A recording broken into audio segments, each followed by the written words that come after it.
नमस्कार दोस्तों, मेरा नाम है अमन शुक्ला और एक बार फिर लेकर हाजिर हुआ हूँ एक डरावनी कहानी। तो दोस्तों, कैसे हैं आप लोग? मैं आशा करता हूँ कि सब सुखी होंगे और टेंशन नाम की एक बला से दूर होंगे। खैर, हम कितना भी इस चीज़ से पीछा छुड़ाना चाहें पर टेंशन किसी ना किसी चीज़ का हो ही जाता है। तो सारे टेंशन को भूलकर आज हम एक कहानी सुनते हैं, ठीक है? तो अगर आपको ये कहानी पसंद आए तो हमारा चैनल सब्सक्राइब कीजिए, कहानी को लाइक कीजिए, शेयर कीजिए, कमेंट कीजिए और हमें सपोर्ट कीजिए। तो आते हैं कहानी पर। ये कहानी है दो जुड़वा भाइयों की, योगेश और योगेंद्र। ये योगेश और योगेंद्र एक बार इनके अभी क्योंकि शादियों का सीज़न चल रहा है तो इनके फ्रेंड, बचपन के फ्रेंड की मैरिज रहती है, तो उसकी शादी में ये लोग निकलते हैं। ये बात होगी एक्चुअली में 1-1.5 महीने पहले की बात है। तो ये दोनों भाई अपने घर से, अपने गांव से निकलते हैं अपने दोस्त की शादी के लिए और बाकायदा शादी वगैरह सब अटेंड करके वापस निकल जाते हैं अपने गांव की तरफ। अब इन लोगों का ये मानना, ये लोग जिस गांव में रहते थे उस गांव के पहले, मतलब उस गांव से लगी हुई रोड में जो जंगल पड़ता था वो काफ़ी घना और सुनसान जंगल हुआ करता था। तो इनके घर वालों को कहना था कि भैया तुम जब भी वहाँ से घर वापस आने के लिए निकलोगे, दिन ही दिन आना, रात मत होने देना, क्योंकि उस जंगल के बारे में लोग काफ़ी अच्छी बातें नहीं करते। वहाँ पे जंगली जानवरों का भी डर होता है और काफ़ी भूतिया कहानियाँ भी जुड़ी हुई है उस जंगल से। तो ये अपना योगेश और योगेंद्र ये अपने हिसाब से यही सोच के निकलते हैं कि भैया अपने को दिने दिन घर पहुँच जाना है। लेकिन अब क्योंकि दोस्त की शादी थी और बाकी सारे दोस्त भी मिले थे, तो इनको निकलते निकलते वहाँ से लगभग 3, साढ़े 3, 4 बज जाते हैं दोपहर के। अब भैया ये लोग अपने घर के लिए वहाँ से निकल तो गए हैं, लेकिन इन्हें मालूम है कि ये रात को 8, साढ़े 8, 9 बजे के पहले नहीं पहुँच पाएंगे, और वो भी अगर लगातार चलेंगे तो 8, साढ़े 8, 9 बजे तक पहुँचेंगे, नहीं तो इनको काफ़ी रात हो जाएगी। तो बीच मतलब जब ये अपने घर की ओर आ रहे होते हैं तो योगेश बोलता है योगेंद्र से कि भाई एक काम करते हैं, अपन ना जंगल वाला शॉर्टकट ले ही लेते हैं। योगेश क्या होता है, योगेश काफ़ी घूमने फिरने वाला बंदा है, मतलब वो ये सब चीज़ों में नहीं मानता, भूत प्रेत इन सब चीज़ों में नहीं मानता। और योगेंद्र जो है वो इन सब चीज़ों को मानता भी है और इनसे डरता भी है। तो योगेश बोलता है योगेंद्र से कि भाई अपन जंगल वाला शॉर्टकट ले लेते हैं, और वैसे भी मैं कई बार वहाँ पे ऐसे ही घूमने गया हूँ, मुझे तो वहाँ पे ऐसा कुछ कभी लगा नहीं है, मुझे तो बड़ा अच्छा लगता है जंगल में घूमना। तो योगेंद्र बोलता है कि तू पागल हो गया है क्या, 8:30, 9 बजे तक अपन वैसे भी पहुंच जाएंगे ऐसे चलते रहे तो योगेश बोलता है कि अगर अपन जल्दी नहीं पहुंचे तो पापा मम्मी समझ जाएंगे कि अपन लेट निकले और फिर डांट पड़ेगी बहुत, फिर रात खराब हो जाएगी। भाई एक काम करते हैं, तो टेंशन मत ले, मैंने जंगल का रास्ता कच्चा वाला देख के रखा हूँ, आराम से कार अपनी निकल जाएगी, अपन दोनों मस्त जल्दी से पहुँच भी जाएंगे। तू बिंदास बैठ गाड़ी में, तेरे भाई को गाड़ी चलाने दे, मैं पहुँचाता हूँ। योगेश को काफ़ी मना भी करता है कि यार भाई मेरा मन नहीं मान रहा, और वैसे भी पर योगेश काफ़ी ज़िद्दी टाइप का था, तो योगेंद्र समझ तो गया था कि ये साला डालेगा तो जंगल से ही गाड़ी, तो बोलता है चल ठीक है भाई। अब योगेंद्र जो होता है मन ही मन अपने भगवान जी को याद करता और बोलता भगवान जी संभाल लेना, और इनकी गाड़ी डल जाती है जंगल के रास्ते में। अब जंगल के रास्ते में ये लोग चलते हैं, तो गाड़ी धीरे धीरे चलते चलते करीब आधा पौन घंटा हो जाता है। तो 6, साढ़े 6 कुछ टाइम हो रहा था इनको जंगल के रास्ते में आधा घंटा निकल चुका है इनका। और योगेंद्र को बोलता है कि देखा जंगल का रास्ता कितना प्यारा है, ना ज़्यादा रश है ना ट्रैफिक का टेंशन, और तू जबरन में डर रहा था कि हाँ भूत प्रेत और पता नहीं क्या क्या बता रहा था। भाई अपन इससे जल्दी पहुंच जाएंगे और घर पर डांट भी नहीं पड़ेगी। तभी ये लोग जब निकलते रहते हैं जंगल से, तो जंगल में एक झोपड़ी देखते हैं। झोपड़ी के सामने एक बूढ़ी औरत झाड़ू वाड़ू कुछ लगा रही होती है। तो योगेश बोलता है योगेंद्र को, देख बोले जंगल में तो लोग भी रहते हैं, अब किस चीज़ का डर, जबरन में तुम लोगों ने क्या बोलते हैं जंगल को बदनाम करके रखा है। तो योगेंद्र बड़े आश्चर्य से देखता है कि यार वाकई में बात तो सही है, जंगल के बारे में इतनी कहानियां सुनी और ये बूढ़ी अम्मा अकेली दिख रही हैं ये जंगल में रहते हुए, मतलब वो सब सारी कहानियां जो भूतिया कहानियां सुनाते वो सब अफवाह होगी। तो ये लोग थोड़ा रिलैक्स फील करता है। योगेंद्र बोलता है हाँ भाई मैंने तो कहानियां सुनी थी तो मुझे ऐसा लगा कि शायद ऐसा होगा जंगल में। अब इनकी गाड़ी चलती रहती है और 10 मिनट बाद इन्हें वापस एक और झोपड़ी दिखती है जिसके सामने कोई बूढ़ी औरत अम्मा बैठी रहती है। तो योगेंद्र के दिमाग में सवाल आते हैं कि योगेंद्र बोलता है योगेश को कि अबे बोले ये झोपड़ी और ये बूढ़ी औरत फिर से कैसे दिख रही, तू कहीं गाड़ी यहीं कहीं तो नहीं घुमा रहा। तो योगेश बोलता है कि भाई मैंने ये जंगल का रास्ता पूरा देखा हुआ हूँ, मैं क्यों गाड़ी घुमाऊंगा, और हो सकता है ये कोई दूसरी झोपड़ी हो। योगेंद्र को एक्चुअली में ऐसा लग रहा था कि ये वही झोपड़ी है जो इन्होंने पहले देखी थी और ये बूढ़ी औरत भी वही बूढ़ी औरत है। पर योगेश ने उसको बोला कि भाई ये कोई दूसरी झोपड़ी होगी, कोई दूसरी बूढ़ी अम्मा होगी, ऐसे ढेर घर होंगे, जंगल है यार, तू भी ना डरता और डराते रहता है जब देखो तब, चुपचाप चुप करके बैठ तू। ठीक है भैया। अब ये गाड़ी इनकी चल रही है और हर 10 मिनट में इन्हें वही झोपड़ी और वही बूढ़ी औरत दिख रही है। योगेंद्र अब डरने लगा है क्योंकि भैया वो स्टार्टिंग से ही बोल रहा था कि जंगल से मत चल, क्योंकि अब इन्होंने इसी चीज़ को हर 10 मिनट की आड़ से देखा है, हर झोपड़ी। तो बोले यार ये ऐसी कौन से घर बन रहे जो हर 10 मिनट की दूरी पर है। योगेंद्र बोलता है योगेश से, योगेश बोलता है यार भाई बात तो तेरी भी सही है। तो योगेश के दिमाग में एक आइडिया आता है, वो बोलता है कि एक काम कर तेरी घड़ी उतार के दे। इस बार योगेंद्र बोलता है अब क्या करने वाला है, क्योंकि वो डरा भी हुआ है। तो बोलता है कि योगेश अपनी कार रोकता है और बोलता है कि भाई तू घड़ी तो दे। तो योगेंद्र बोलता है पहली बात तो तू गाड़ी रोक मत भाई, गाड़ी चलाते रहे। तो योगेश बोलता है 2 मिनट के लिए शांत हो जा, अपनी घड़ी दे। क्योंकि योगेश के मन में भी एक डाउट आ चुका था कि भाई ये कुछ ना कुछ तो नेचुरल नहीं है, ये जो भी है ना कुछ अलग है। क्योंकि ये भी नोटिस कर चुका है उस बूढ़ी अम्मा को, क्योंकि उस बूढ़ी अम्मा को उसने थोड़ा ध्यान से देखा था योगेश ने, और उसे वही बूढ़ी अम्मा हर बार दिखी है। तो योगेंद्र की घड़ी लेकर योगेश क्या करता है, अपनी कार से उतरता है और जो झोपड़ी रहती है उसके सामने जैसी लकड़ी की बाउंड्रीज नहीं बनाते लोग, वैसी बाउंड्री थी। तो बाउंड्री में जाके वो घड़ी ऐसी रख देता है, मतलब टांग देता है। तो योगेंद्र बोलता क्या कर रहा है। तो बोलता भाई तू चुप करके बैठ, बहुत ज़्यादा मतलब अभी दिमाग में मेरे कौतूहल मचा हुआ है, तो तू बस चुप रह। योगेंद्र चुप हो जाता है।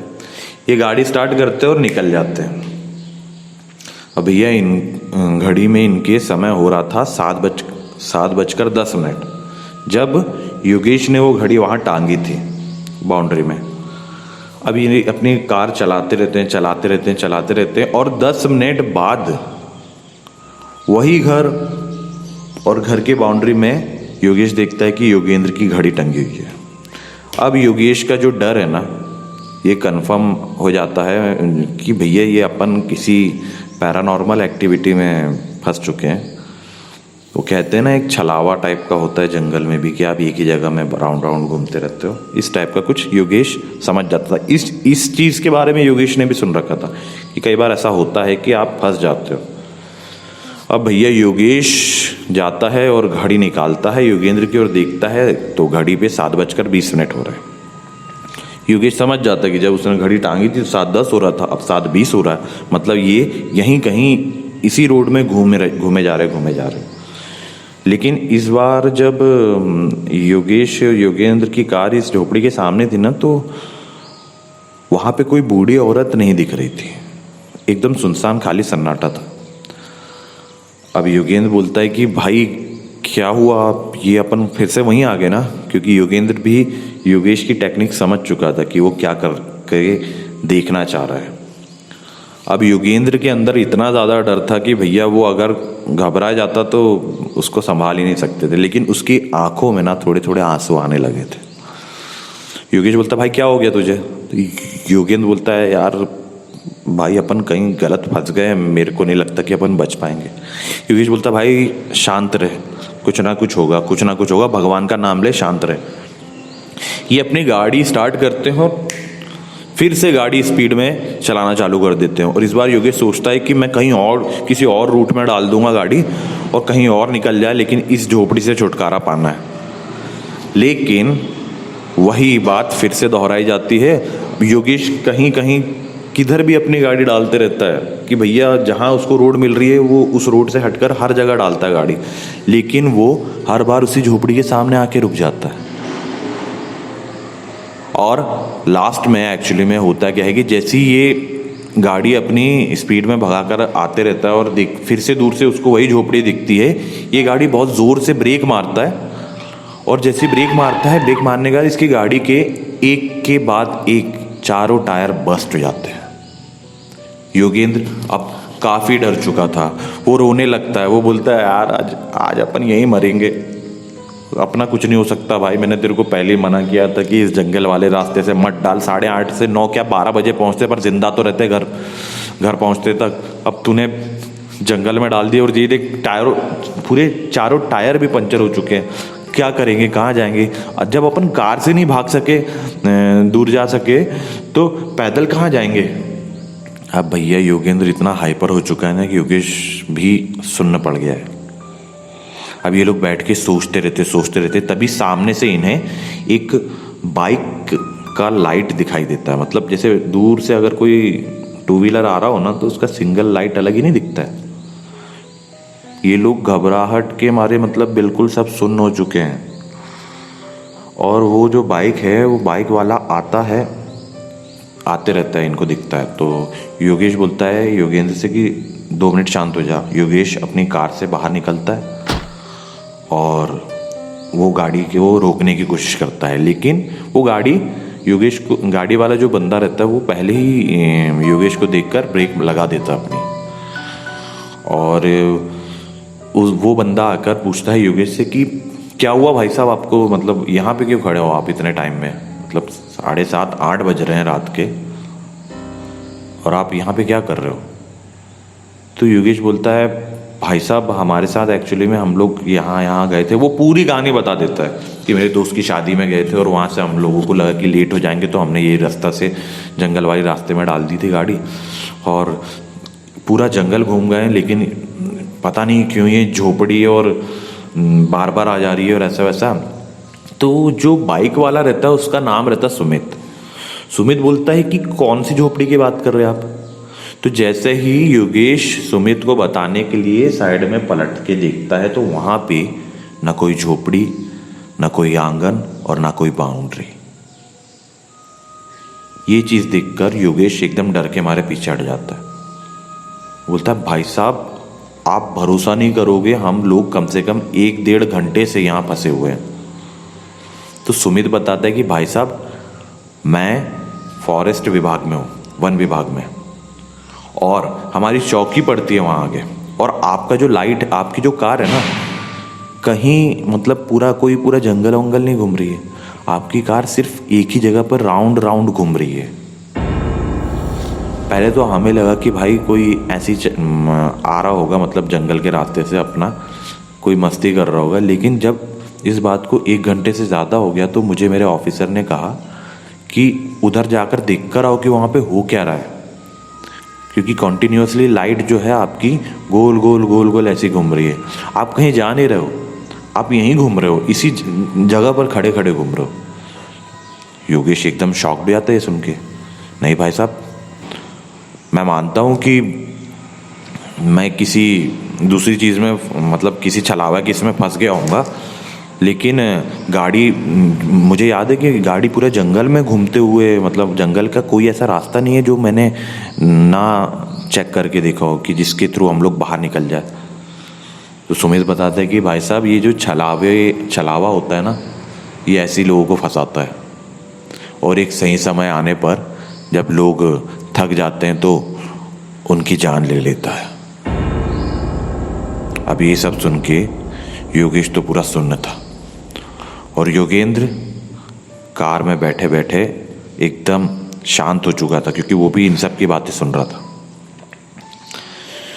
योगेश बोलता है कि योगेश जो सुमित हैं वन विभाग से आए थे, तो उनसे बोलता है कि भाई साहब हम क्या करें, हमारे तो चारों टायर भी बस्ट हो चुके हैं।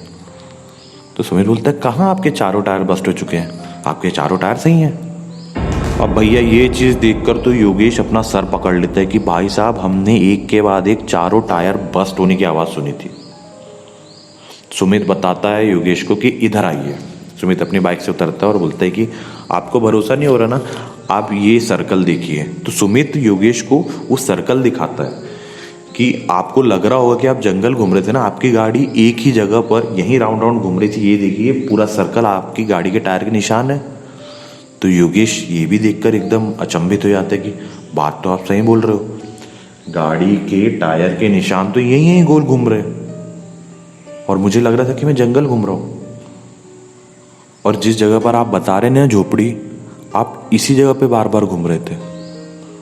अब योगेश भैया एकदम पगला गया दिमाग से, मतलब वो तो बोलता भैया ये हो क्या रहा है, मतलब मैंने साफ साफ झोपड़ी और बुढ़िया देखा हूँ, मैंने उसकी बाउंड्री में मेरे भाई की घड़ी भी टांगी थी जिससे मैंने समय देखा था, जब 7:10 पर मैंने घड़ी टांगी थी, और 10 मिनट बाद अगर मैं ये अपनी कार 10 मिनट घुमाकर वापस यहाँ पर आ रहा था, और जबकि आप बता रहे कि कार यहीं पे गोल गोल घूम रही थी, तो एक ही जगह पे गाड़ी घूमने में 10 मिनट थोड़ी ना लेगी।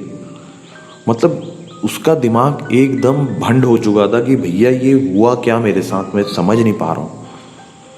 और योगेंद्र तो एक अलग ही शॉक पोजीशन में हो गया था भैया, वो कुछ नहीं बोल रहा था, वो बस सुनने बैठा हुआ था। तो अब योगेश बोलता है सुमित से कि भाई साहब भगवान का शुक्र है कि आप आ गए, अब आप ही बताइए क्या करें। कुछ नहीं, आप एक काम कीजिए, आप मेरी बाइक मैं यहीं पे खड़ी कर देता हूँ, या फिर आप बोलो तो मैं एक काम करता हूँ कि अपने कुछ गार्ड को बुलाता हूँ, वो कार में आपके साथ बैठकर आपको सही रास्ता दिखाकर छोड़ देंगे। तो योगेश बोलता है कि भैया मेरे में तो इतनी हिम्मत नहीं है कि मैं आप कार चला सकूँ, तो अगर आप ही चलो, क्योंकि मुझे अब भरोसा नहीं है, क्योंकि आंखों देखी चीज़ मेरे सामने से गायब हो चुकी है। मुझे तो ये भी डर लग रहा था स्टार्टिंग में कि भैया आप ही हो, इंसान ही हो कि कोई छलावा। सुमित हंसता है, बोलता है कि ये जंगल में आम बात है और हमको इन सब की आदत है, तो आप टेंशन मत लीजिए। और सुमित जो है वॉकी टॉकी पे अपने दूसरे गार्ड को बोलते हैं कि तुम जो जंगल में राउंड्स के लिए जाते हो उन गार्ड को कि तुम रिटर्न आते रहोगे तो यहाँ पे रास्ते में हमारी बाइक खड़ी है, तो और तुम्हारे पास एक्स्ट्रा की है, तो तुम उससे हमारी बाइक अपनी चौकी में ले आके खड़ी कर देना। यहाँ पर ऐसा ऐसा कुछ हो चुका है, पूरी कंडीशन बताते सुमित जी अपने दूसरे गार्ड्स को। तो बोले मैं इनकी कार को हाईवे तक छोड़ देता हूँ और वहाँ से ये लोग निकल जाएंगे। तो बाकी के गार्ड्स बोलते हैं ओके सर। अब भैया योगेंद्र भाई साहब बैठे शांति से, योगेश पीछे बैठ गया है, और जो सुमित भाई साहब है इनकी कार चला के सीधे सीधे सीधे सीधे इन्हें पहुंचा देते हैं हाईवे, इनकी चौकी के सामने से जो निकलता है। और जैसे ही हाईवे पर इन्हें एक चाय की दुकान दिखती है, वहाँ पे सुमित जी कार रोक देते हैं और बोलते हैं भाई साहब यहाँ पे बढ़िया चाय पानी नाश्ता कीजिए आप, और यहाँ से आप सुकून से अब आप अपने घर जाइएगा, अब आपको रास्ते में ऐसा कुछ नहीं मिलेगा। योगेश उसके भाई योगेंद्र को बोलता है कि भाई तू ठीक है ना? योगेंद्र बोलता हाँ भाई मैं ठीक हूँ। योगेंद्र का मन तो ऐसा हो रहा था कि वो मतलब चिल्ला चिल्ला के रोए, लेकिन वो अपने आप को जैसे जैसे संभाल के रखा हुआ था। चलो ठीक है, अब ये दोनों भाई तहे दिल से सुमित जी को धन्यवाद देते हैं कि भाई साहब अगर आप नहीं होते ना, तो आज हमारी पता नहीं क्या वाट लग जाती। और यहाँ से सुमित जी को ये लोग चाय और नाश्ता ऑफर करते हैं, और सुमित जी भी इनके साथ बैठ के बढ़िया चाय नाश्ता करते हैं। इनका माइंड थोड़ा हल्का करते हैं कि भैया ऐसा होते रहता है, आपको इस चीज़ में शॉक्ड में नहीं जाना चाहिए। कभी भी आपके साथ ऐसा कुछ हो तो आपको अपने आप को जितना हो सके उतना शांत रखो, क्योंकि अगर आप घबराएंगे तो ये चीज़ें जो पैरानॉर्मल टाइप की चीज़ें होती हैं ना, छलावा, भूत प्रेत आत्मा, ये इन सब चीज़ों का ही तो खेल करती हैं। अगर आप घबरा गए, आपके दिमाग ने काम करना बंद कर दिया, तो फिर ये लोग अपना काम आसानी से कर लेते हैं। तो यही चीज़ सुमित जी योगेश योगेन को समझाते हैं, और योगेश योगेन वहाँ से नाश्ता अपना करके कार लेके आराम से निकल जाते घर। और घर पहुंचते पहुंचते इन्हें बज जाते हैं रात के 11:30-12। घर पहुंचते हैं और जैसे ही माँ बाप को गुस्से में देखते हैं तो पहले ही योगेश बोल देता है कि पहले आप मेरी बात सुन लो। और ये अपनी पूरी आप बीती पूरी कहानी बताते अपने पापा मम्मी को। योगेश यही बोलता है कि पापा गलती मेरी ही थी, अगर मैं सीधे सीधे, मुझे लगा कि मैं जल्दी पहुंच जाऊंगा, मतलब वैसे अगर नॉर्मली हम आते तो 8:30-9 बज जाते, लेकिन मुझे लगा कि मैं और जल्दी पहुंच सकता हूं जंगल के रास्ते से। भाई ने मुझे मना भी किया था लेकिन मैं माना नहीं और मेरे से ये गलती हो गई। योगेश योगेन के पापा मम्मी उन्हें तुरंत में उनका चेहरा देखकर समझ जाते कि भैया बच्चे अभी डरे हुए हैं, अभी इनको सपोर्ट की ज़रूरत है। और वो बोलते हैं कि चलो बेटा, भगवान का लाख लाख शुक्र है कि तुम लोग सही सलामत आ गए, और अब तुम खाना वाना खाओ और आराम से सो जाओ। सुबह उठ के नहा धो के मंदिर जाना और भगवान को धन्यवाद कहना जिन्होंने तुम्हारी जान बचाई। और ये कहानी होती है यहीं पे ख़त्म। तो दोस्तों, अगर आपको ये कहानी पसंद आई हो तो हमारे चैनल को सब्सक्राइब कीजिए, नोटिफिकेशन बेल को ऑन कीजिए ताकि आपको हर बार हमारे हर वीडियो की जानकारी मिल जाए कि भैया हमारा वीडियो आ चुका है, और आप हमारे वीडियो का आनंद ले पाएँ, इसलिए नोटिफिकेशन बेल को ऑन करना ना भूलिए। कहानी पसंद आई है तो उसे हमारे चैनल को सब्सक्राइब कीजिए, कहानी को लाइक कीजिए, शेयर कीजिए, कमेंट कीजिए और हमें सपोर्ट कीजिए। और मेरी ये थोड़ी बहुत जो अटकने की आदत है ना, वो क्या है, आप लोगों के सामने मेरा थोड़ा सा कॉन्फिडेंस ना अच्छा रहता है, लेकिन और ज़्यादा अच्छा करने के कारण ना कई बार ऐसे अटक जाता हूँ। तो प्लीज़ ना इस चीज़ को थोड़ा नेगलेक्ट किया कीजिए, है ना, और बने रहे मेरे साथ। मैं हूँ आपका दोस्त अमन शुक्ला और लाता रहूँगा डरावनी कहानियाँ। धन्यवाद।